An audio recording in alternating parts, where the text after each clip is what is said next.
This week, it's no dogs allowed in the shop as Steve and crew finally create enough steam to bend the shape into the black locust covering boards. It's real hot.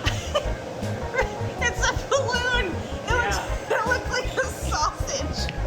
We're making the world's largest sausage.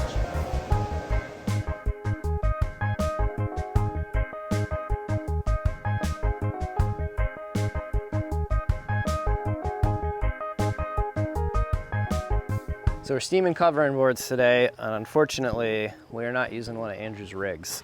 So this is the one that we were most hopeful for, and Andrew and Angus and Randy all spent a number of days working on this and trying to get it running. Initially, we were having issues with the pump, but Angus and Andrew got the pump fixed. And the next issue after that was that it was running way too rich. So we did get it to fire, it did make steam, but we had flames pouring out the top of this, and it was running entirely too hot. So we needed to tone that down. And when they tried to tone it down, it didn't want to run anymore. So the pump works, and where seems to be our issue right now is where the fuel gets ignited. These little fins here, there's a fan underneath, and that creates a swirling vortex of air. These little wires here create an arc in the gap, and this nozzle should create a fine mist of diesel that comes out. And when that diesel gets spurted out and mixed with the swirling air, and ignited by the spark, it should create a very hot and consistent flame. And it's not. It's just shooting a squirt gun style jet of diesel out. We got a new nozzle, we tried that. That didn't have any effect. Andrew's still really hoping to get this running, and we believe it's very possible. So if you are a oil burner tech or know someone who would like an interesting project and you're around Mystic, Connecticut, which is where Andrew is, all these machines are going home to him, and it would be great he could use a hand if anybody knows about this stuff to get them going. So that's Andrew Guest at Restoring Rosalind. Check him out, and if you know anything about this, reach out to him. So, in true Acorn to Arabella fashion, we just went real simple, old school, and kind of brutal. Let's go check that out.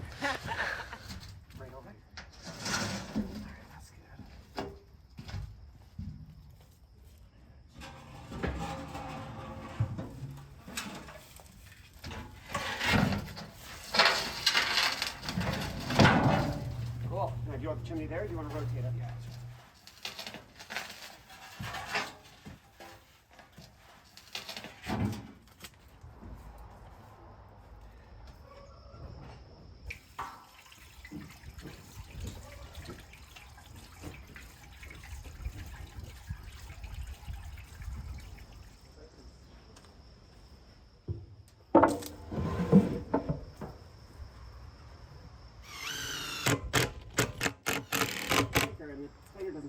Yep, over by the power outlets, you gotta switch from the bandsaw 220 to the joiner 220. So switch the black plug for the yellow plug.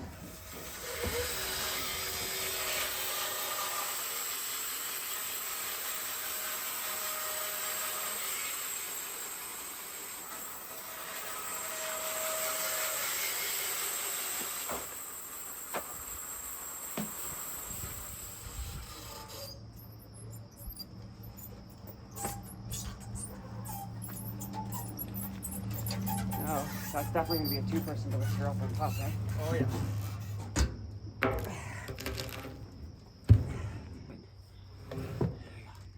go. All right, grab the next one. People ask me all the time how I move switch heavy stuff by myself.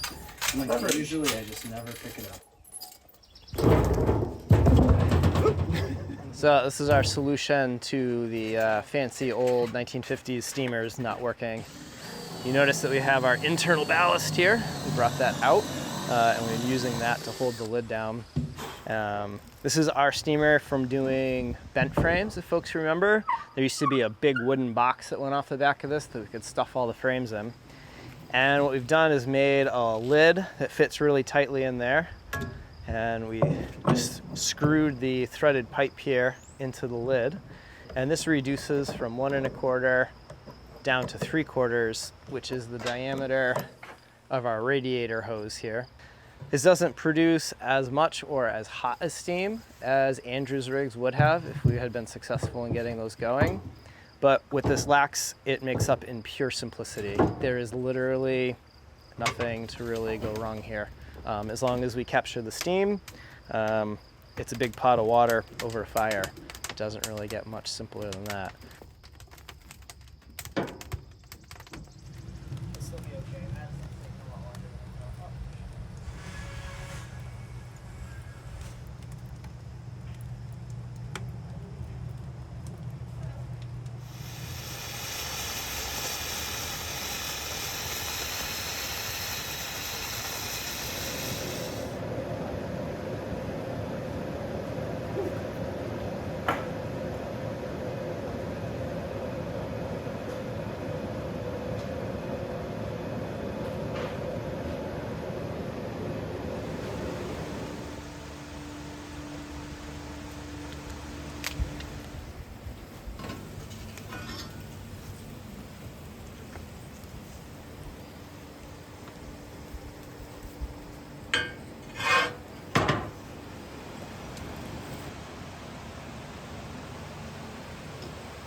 So this is our first successful steam of a locust covering board. So you can imagine, to get the width and the shape that you need on this, you have two options. You either use curved stock that's close to it, or you buy incredibly wide stock and cut it out. And we're going with option number 3 out of the 2 options, and that is to take curved stock and steam it and make it just a little more curved. So we took the locust sweep here, and when we went to steam it, in the middle, we were about here, so we were 4 or 5 inches away. We put the vacuum seal bag on it and hooked it up to the turkey fryer with a 3/4 inch radiator hose, and to the monster steamer outside with the 3/4 radiator hose. Pumped those into the middle of the bag and kind of twisted the ends up. And when we had it going well, the bag would be fully inflated, and you could push on the bag and it would resist you, and you could barely touch it. The bag was so hot. And once we were able to keep that in that condition for about an hour and a half, hour and 40 minutes, this plank became quite pliable. And we put a strap at midship and pulled it back to the staging, so we weren't pulling on the boat there. And it was great. It was exactly what I experienced when we were bending frames, where you would put a bit of tension on it and all of a sudden you would just feel it give. You give it a minute, go clamp somewhere else, come back to it, pull on it a little more, it would give a bit more. And I think we used like 4 or 5 clamps to pull this into shape, which was great. And then it stayed there. And the next step is to finish cutting out the covering board stock and get them all steamed while these frame heads are still tall and we have something to clamp against.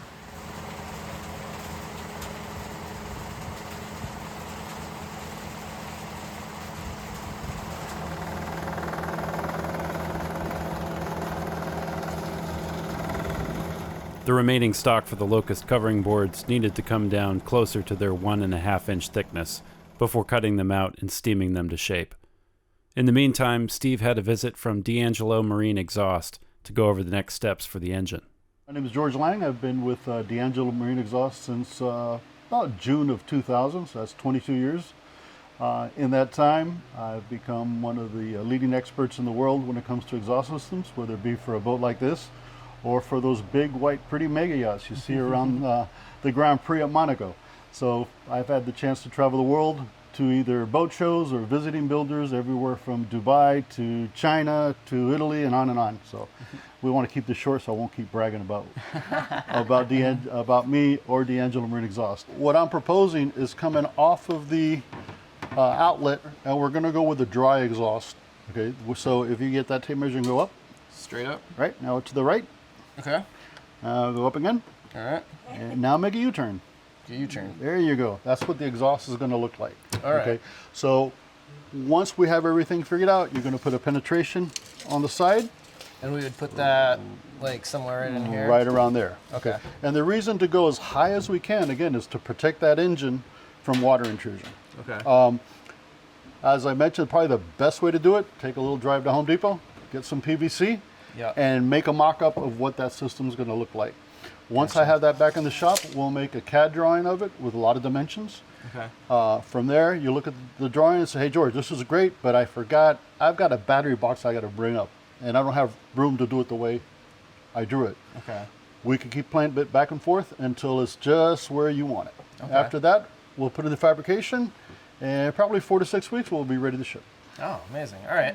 So when I fab this out of PVC, 90s, 45s, does it matter? Whatever you need. It's not going to have any effect on the exhaust. Actually, it will. We want to keep the turns as minimal as possible. Okay. Why? Because of back pressure. And back pressure is basically the engine's ability to exhale. Yeah. Okay. Every time you make a turn, you're increasing the resistance of the exhaust coming out. So we want to keep it minimal. I don't think you're going to have any issues with this nanny, but we have to make turns. So we're thinking about coming 1, 2, a U-turn, and then out. So I don't think you're going to have any issues with that. All right. Look forward to it. We got to go buy some PVC. Let's go. So while Steve worked on the PVC mock-up for the exhaust system, it was a perfect time to power up the Wave AC unit that EcoFlow sent over for Steve to try out inside the boat.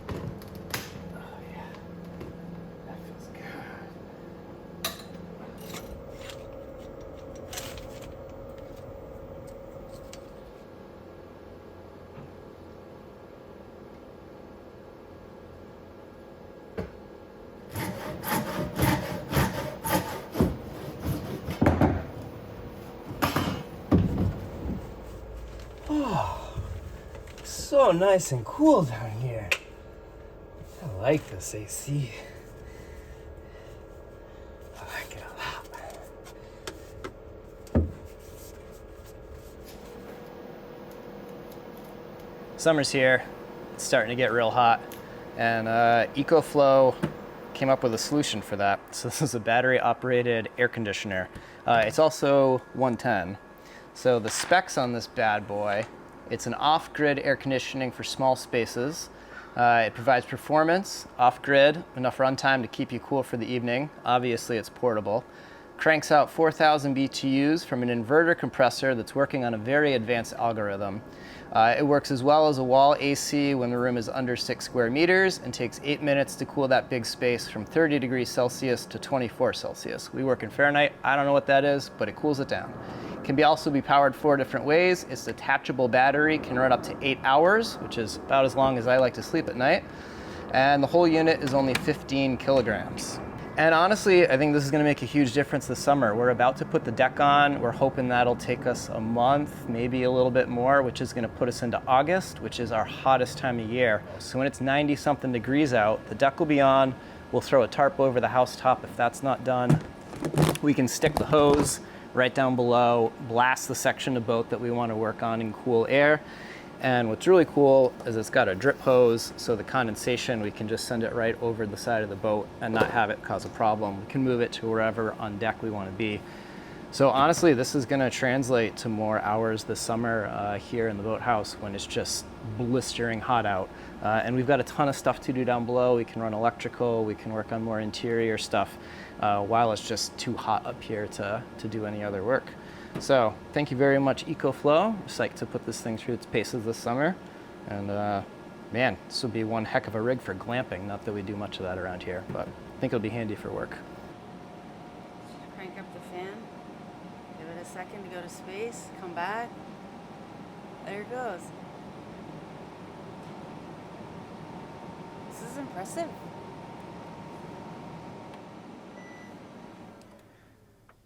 When George was here, he suggested that we make this setup out of PVC pipe and then ship that down to them, which maybe I can make some references and split this in half because it's going to be an odd shape to ship. But I think that the premise of that is pretty brilliant, and that, you know, all of the angles and all of the intricacies of how this needs to go are all captured. So I sent a picture of this to George before I glue anything up and make sure that I've got this right. And he said that everything looks great in his mind. I just needed to get the measurement from the top here to the overhead, because there needs to be a flexible bracket up there to support this. And then I also need to figure out what the through hull fitting is going to be here so that they can connect to that. They don't want it to the hull, they want it to that through hull fitting. And they'll make the stainless steel exhaust that'll go from that through hull fitting and bolt onto the diesel and be, I believe, just one piece. So I've got to do a little bit of research and order up a through hull or two and figure out exactly what that looks like. And then we can make those final little tweaks, get this glued up, shipped off to Florida, and they'll be back in a month or two after that with an exhaust to install.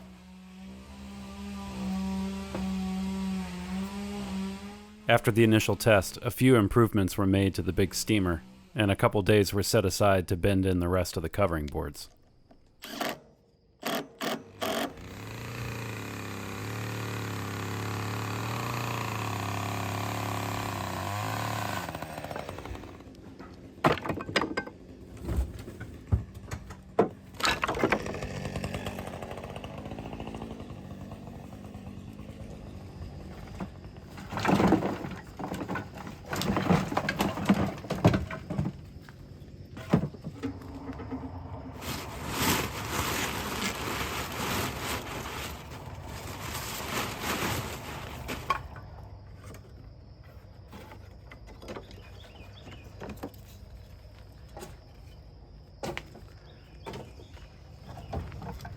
I think there was still work Madison wanted to do to this, but here we go. It's in. It's happening. It's a cork lid, kinda. This is only half the thickness. The rest of it is down here and tapered. Yeah. And then Madison glued and splined the seams and She did. and put a layer of plastic between the layers. That was Joe's idea. We want to lose no steam this time.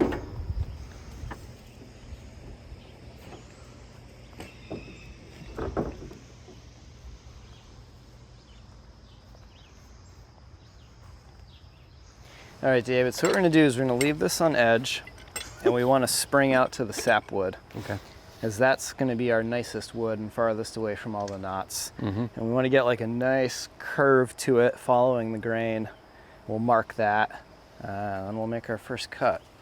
It's tempting to cut it like this and get the curve, Yep. but then we end up with a ton of grain run out. Yep. And we're gonna steam it, and these are wide and we can cut them a little bit to shape afterwards. So what I'm gonna do is throw a clamp here, and we're gonna play with this until it's less severe. Okay. And we just have a really nice lazy curve. Yep. And we can always cut a little bit of this off and play with it when we put it on the boat. Okay. What are your thoughts on the checks in here? Well, we're still thick, so we still have a bit to take off. Okay. And then we'll see what those checks look like. These are also all gonna eventually get cut up and cut to shape and scarves put in. So if these checks end up getting bigger and we plane them and that doesn't seem good, you know, we'll take that bent section and we'll use it somewhere else. We've got a couple extra boards here and we're gonna steam up a little more than we need. What's the final thickness of the board? 1.5 inches. Okay, to match the deck planks. Yep. Yep. Okay. Exactly.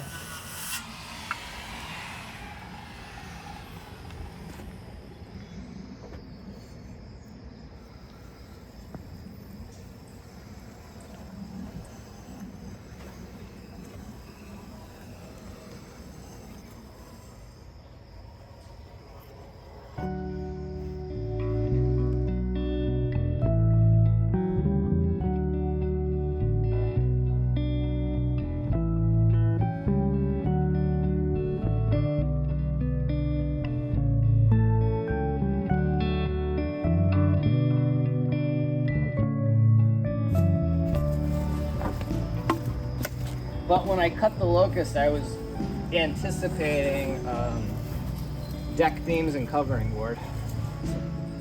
I love that 6 years ago you were anticipating that. That's, I mean, you have to be. I mean, Like, if the lumber is going to be there and dry and be on hand, you either need to buy it from a yard who has harvested it and milled it and sorted it and Think kilned ahead. it and kiln dried it and everything else, or You do what we did. And you did it. Cut it years and years and years in advance.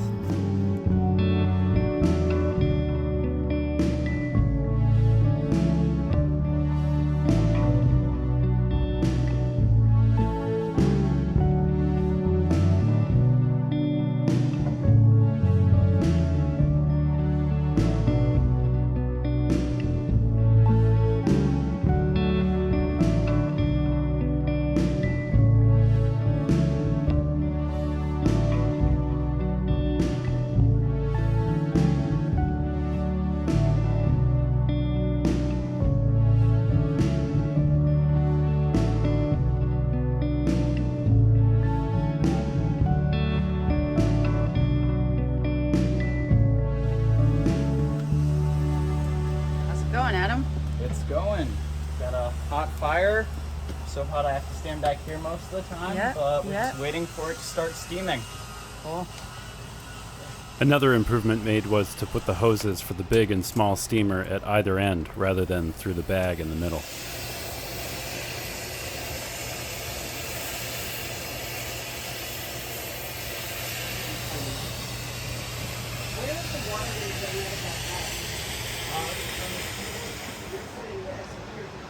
Glad to see you're eating. I haven't eaten yet today. You haven't? I haven't had time, no.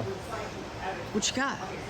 Madison bought a lemon cake at Atkin's, and I just stole a third of it. I hope she doesn't mind. She won't mind. She won't mind.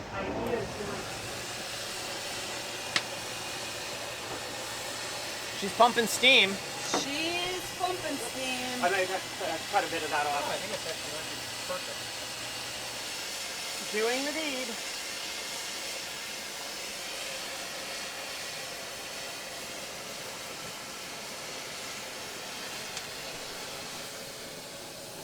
All right, steam's on.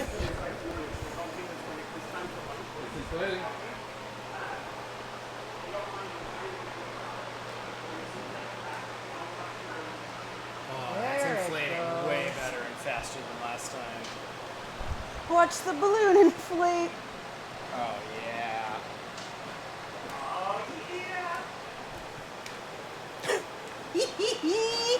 Oh my gosh! It's not gonna pop like a balloon, is it? No. So far, take 3 is a rousing success. Shut your mouth. Knock on wood, knock on wood. Quick. Knock, knock, knock. Chase it. Knocking.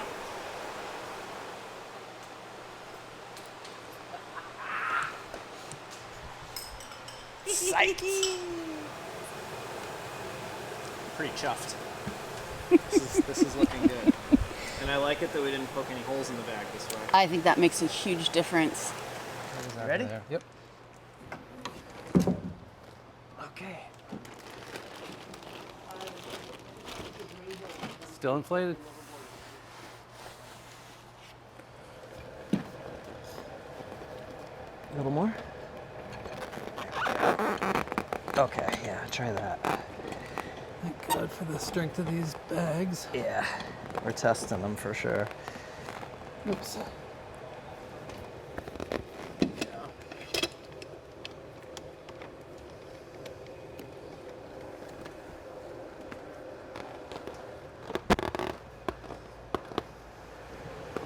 These are also wide, and we have the availability to play with them a bit. And right now we're looking at doing this in 2 scarves. So if instead of adding more scarves at each of these, if these planks don't quite meet, we can just put in like a 5-foot section sawn from one of those real wide ones that we have. So no need to steam it, just No need to saw the steam curve. it, cut the curve into it, and use that to join these steamed ones. So if we don't quite get it, I'd rather not quite get it, as opposed to stressing the lumber and cracking it and making it not usable. Cool. So there is some concern here about potentially moving the boat to the plank instead of the plank to the boat. But if we do that, we're not doing it by very much. And it's not like we're fastening the plank, pulling on the boat. We're gonna unclamp the plank. The boat, if we did deform it at all, will spring back to exactly where it's supposed to be, because we're talking very small amounts here. And then when we cut the board, the covering boards to shape, they'll get fastened down and there won't be any stress on the planking. So if we do deform it ever so slightly right now, it's not really a big deal. We're trying not to and trying to keep an eye on it. But it's a balance between putting enough pressure to bend the board and not break the board, and kind of dance that line.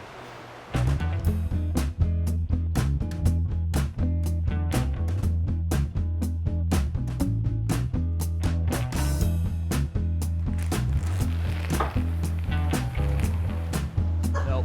No.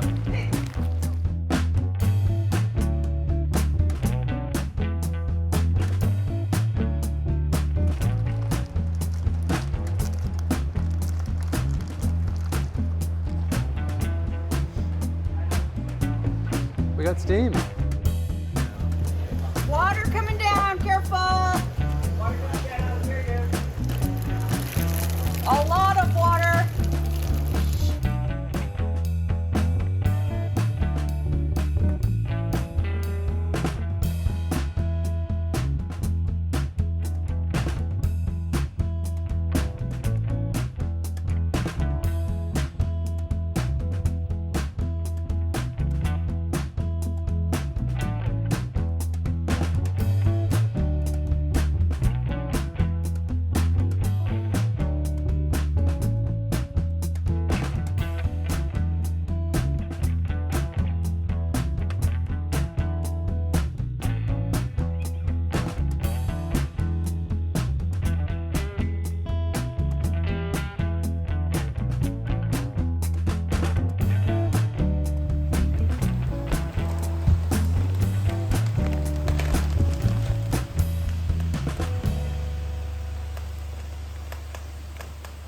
Looks like it's a little too much pressure. Yeah, vent out a little pressure, quick.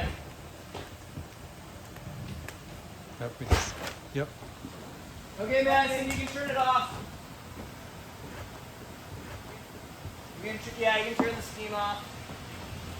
Oh yeah, move the bag out over here.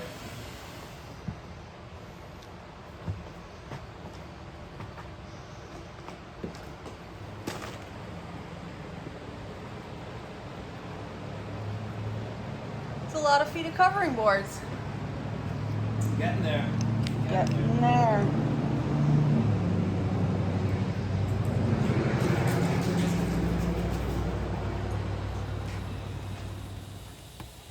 Come back next week to see how the covering boards come out, and stay to see all the work that's been done on the deck planking. Thanks for watching and liking the videos. Check out the Patreon link in the description. $5 a month gets you access to members-only content and supports the final year of building Arabella. How much wood do you think is on there? I'd say each of those bars is about 100, 120 pounds. Easily. Yeah. And, Probably 700 pounds. yeah. Yep. And then up top, that steel block is holding down a piece of 2x4 that's got the release hole on it. And so if we need that's to right. add water, we can take that off. But also in the event that there's just a massive pressure buildup, that can pop and then kind of fountain out the steam.